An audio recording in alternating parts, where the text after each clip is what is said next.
Mr. Blair Hagen, thank you for joining me today. Thank you for having me. Mr. Hagen, a lot of people around the world know of the American NRA, National Rifle Association. Here in Canada, we have your group, one of several actually. Yours is called NFA, National Firearms Association. What would be the similarities or differences between NRA and NFA here in Canada?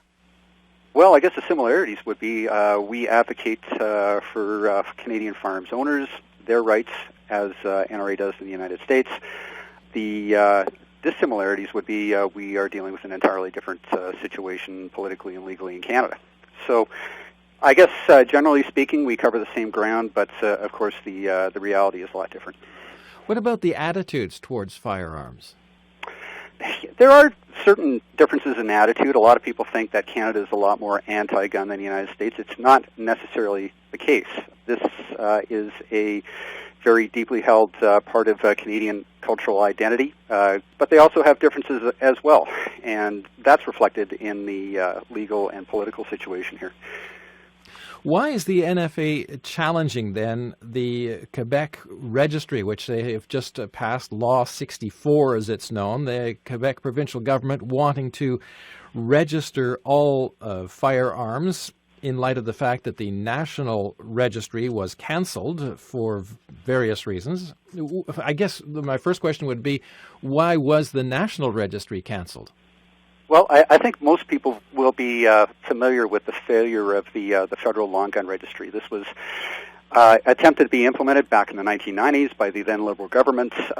It was about a decade in attempted implementation. There was the issue of the Auditor General's report of 2003, which found that it was 500% over budget. There was massive non-compliance, and of course it was finally ended in 2012 by the Conservative government. What is your understanding of why the province of Quebec wants to install a registry then? Well, again, I think a lot of people will understand this is a very deeply held and deeply felt issue in Quebec. In terms of firearms, a lot of the major national tragedies that have occurred in Canada have occurred in Quebec. So that contributed to the attitude that this type of program is necessary in order to affect public safety. I think that was proven incorrect with the whole experience of the Federal Registry, but Quebec has chosen to do this, unfortunately. Why are you then challenging that? Well, for several reasons. The Federal Registry proved once and for all in Canada that the idea that you can register firearms and have any palpable effect on public safety is an incorrect one. And, it took a long time to do it, billions of tax dollars, and we don't want to see that replicated in Quebec. It will be a very expensive failure if this gets going.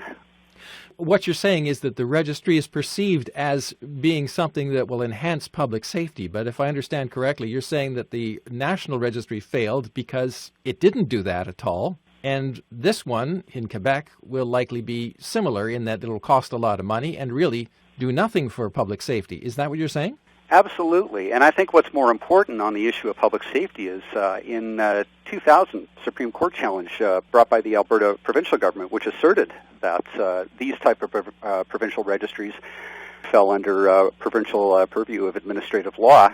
The Supreme Court of Canada found that the federal government had the mandate to construct these registries in the pursuit of public safety.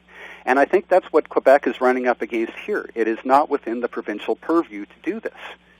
Is that the basis for the NFA's constitutional challenge of this law, then? Essentially, yes. I think Quebec's made a mistake here. They've decided that they believe that they can construct these registries. Now, if this registry got going, obviously, and I don't think Quebec can shy away from this, it's being done to effectively try to influence public safety or to provide information for law enforcement, enforcement of laws against firearms, which is a federal purview. So when it's based on that, and I think a lot of people will use the Provincial Motor Vehicles Act as an example here. Well, I mean, that's used for this. Why can't this be too?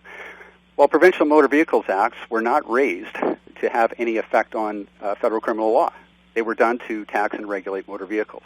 And similarly, in this case, I think Quebec has to justify why they're doing this.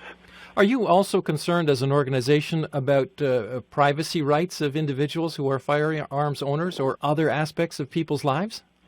Well, we're always concerned about that, and we still have a lot of issues with the Federal Firearms Act in that regard.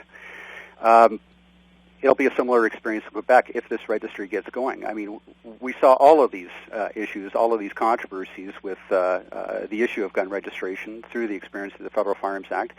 Apparently, Quebec didn't learn those lessons or thinks it can do better. I can't see how. But I think that the real issue is, do they have the legal mandate to do this? And our position is they do not. Are you concerned as an organization that the majority of Canadians, including a lot of politicians, are not actually aware of the strict laws that Canada has and that have not ever been changed? Such as, for example, that there are no automatic weapons allowed in Canada. And we do hear this in the media that, oh, the trouble is that people can go into any gun store and walk out with weapons. I know that it's just another case of people not knowing what the existing laws are. And I really believe that if more people educated themselves, we'd have a better debate on this issue in Canada.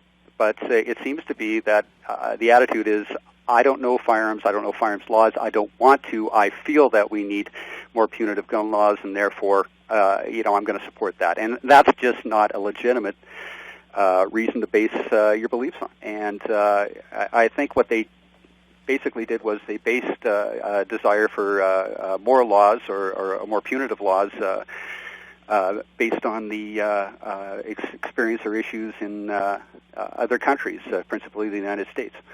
But again, it's this general perception created by mass media that it's basically the Wild West and anything goes that really affects the debate in Canada, and I think that's wrong, because it's a different experience, it's a different set of laws, it's a different history, and you cannot base your opinions or your legislative agenda on that.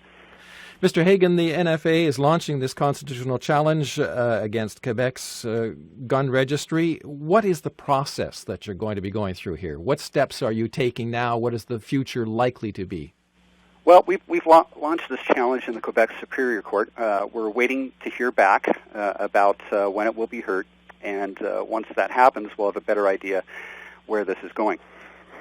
Is this likely to potentially end up in the Supreme Court of Canada?